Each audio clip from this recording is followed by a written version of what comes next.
Alright, ready to dive deep into the world of Alexander the Great? Always ready for some Alexander. I know you're military history buff, so this'll be right up your alley.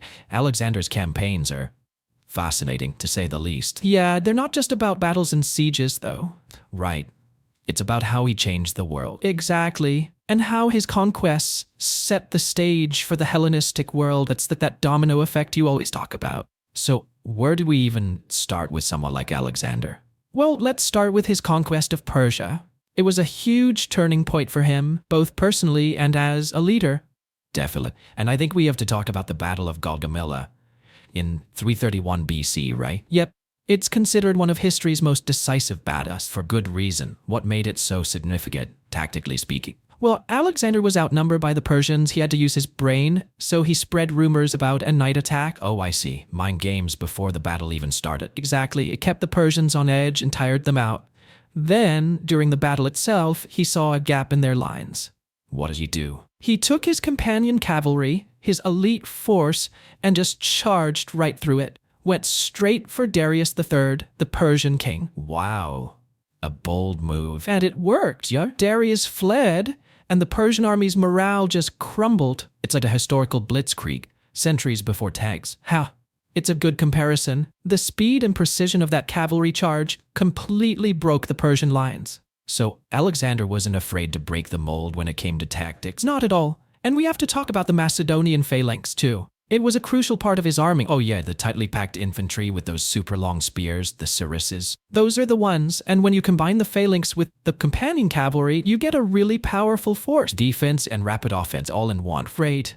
And Gaugamela proved just how effective that combination was, especially against a larger but less disciplined army like the Persians. It's amazing how Alexander took a classic Greek formation and perfected it. He knew how to use his resources, that's for sure, and he understood strategy and the psychology of warfare, but winning in Persia changed him. Yeah, didn't he start adopting Persian customs after Gaugamela? He did, started wearing their clothes, even integrated Persian units into his army. Smart move for ruling a diverse empire. It was, but it rubbed some of his Macedonian troops the wrong way. Makes sense.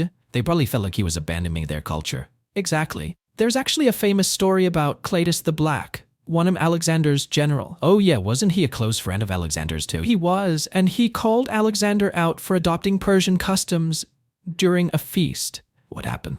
Well, they were both drunk, and Alexander killed him in a fit of rage. Wow. That's intense. It really shows the darker side of Alexander. It's like all that pressure and the mixing of cultures started to get to him. It's a reminder that even the greatest leaders have their flaws. Absolutely. And this incident kind of foreshadows the paranoia that would plague his later reign. He got really suspicious of everyone. Which brings us to Philotas and his father, Parmenion. Right, two of Alexander's most trusted generals. But Alexander had them executed for allegedly plotting against him. Yeah, the evidence was shaky at best. But Alexander saw them as a threat. He was solidifying his control, but at a huge cost. Definitely, it sent a message. Even loyalty couldn't guarantee safety, so as his empire grew, so did the turmoil within it. That's a good way to put it. And all that ambition, all that inner conflict, it pushed him eastward.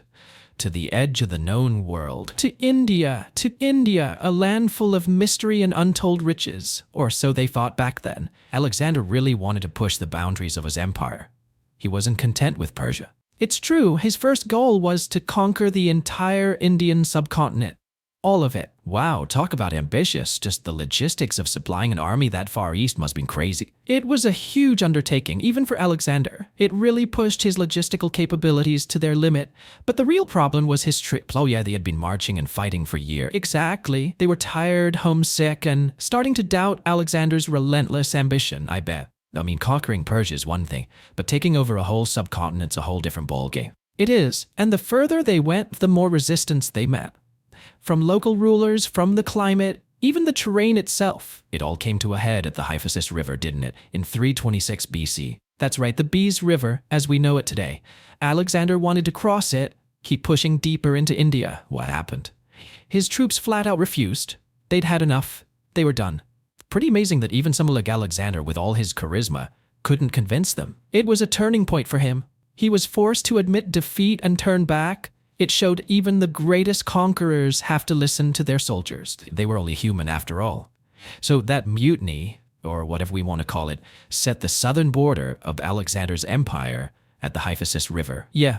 Did his campaigns in India still have any lasting impact, even though he didn't conquer the whole thing? They definitely did. His presence shook things up politically, introduced Greek military tactics, started a cultural exchange between Greece and India. Some historians even say Alexander's campaigns helped pave the way for the Mauryan Empire, one of India's biggest empires in ancient times. It's amazing to think about how those campaigns still had such a big impact, even though they didn't succeed in the way Alexander wanted. It really does make you think about the interconnectedness of the ancient world. Even in retreat, Alexander's presence had a ripple effect, right? Like introducing Western ideas of astronomy and astrology to India. Exactly. His interactions with local rulers sparked philosophical and intellectual debates that changed Indian culture. So yet, even in retreat, he was leaving a legacy. It's crazy to think about how big his empire was at its peak. Greece, Egypt, Persia, parts of India, all under his control. And he did it all in 11 years. Think about that. The Persian Empire took centuries to reach a similar size. Yeah, the speed and scale of Alexander's conquests are mind-boggling. Makes you wonder what drove him, you know. It's the age-old question, isn't it? Was he driven by noble goals, a desire to spread Greek culture, or was it all just about power and glory? I think it was probably a little bit of both. He wanted to create a more connected world, but he wasn't exactly a pacifist. True. To really understand him, we have to look beyond just the battles. Look at the choices he made, the relationships he had. Yeah, because he wasn't just a name in a history book. He was a real person. Yeah, with flaws and ambitions and all those contradictions. That's what makes him so interesting even today. And it's those human elements that led to his downfall. Didn't he die pretty young? He did it in 323 BC in Babylon at the age of 32. 32. That's my age. What happened? I know he got sick, but there are so many theories. There really are. Some say it was malaria or typhoid fever. Others say he was poisoned by his rivals. It's like a big historical mystery. And the fate of the biggest empire the world had ever seen was hanging in the balance. It was a turning point. Without a clear successor, his empire fell apart. His generals, the Diadochi, immediately started fighting for control. Talk about unintended consequences, right? It's almost like he built this amazing machine but forgot to create an off switch. And with no one to steer it, the whole thing just crashed, and that's what led to the Wars of the Successor. Exactly. They lasted for decades and completely changed the political landscape of the ancient world and set the stage for the Hellenistic kingdoms, right? We've covered a lot of ground, from Alexander's rise to power to the aftermath of his death. But how did this empire he built in such a short time actually shape the future? Well, it's like a supernova, you know.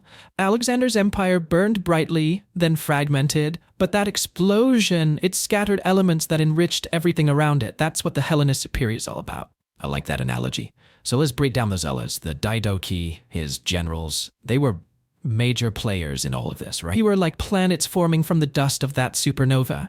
Antigonus, he consolidated power in Greece and Macedonia, basically held on to the core of Alexander's original kingdom. And Ptolemy, he ended up in Egypt. Yeah, he established a dynasty that lasted for centuries. And he didn't just take over the territory, right? He grabbed Alexander's body while it was being transported back to Macedonia. That's some serious power play right there. Oh, absolutely. It showed that he understood the importance of legacy. By having Alexander's remains, it gave him legitimacy. He wasn't just a general anymore. He was connected to a legend. He was a pharaoh in making. Talk about a strategic burial.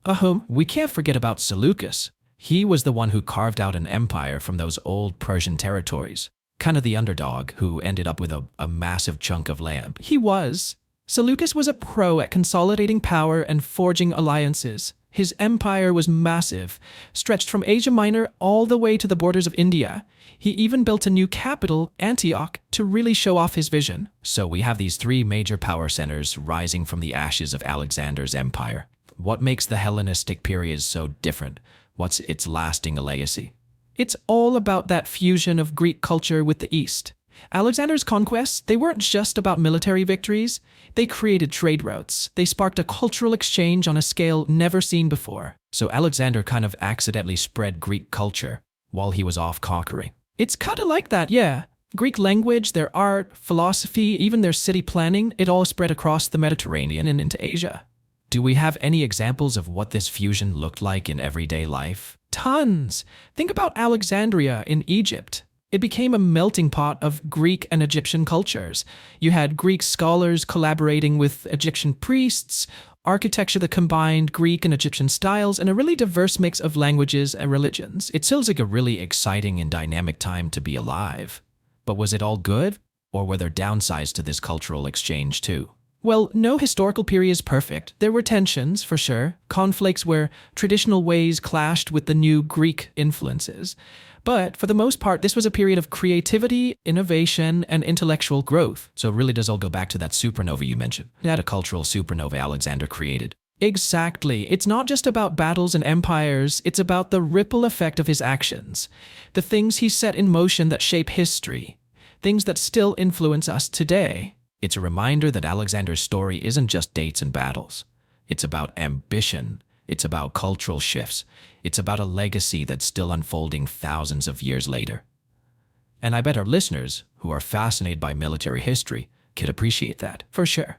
Alexander's story is a great reminder that studying history isn't just about memorizing facts. It's about connecting the past with the present, figuring out how we got to where we are. Well said. Well, I think we've done a pretty good job of diving deep into the world of Alexander the Great. I've learned a lot. I hope our listeners have too. It's been fun, as always.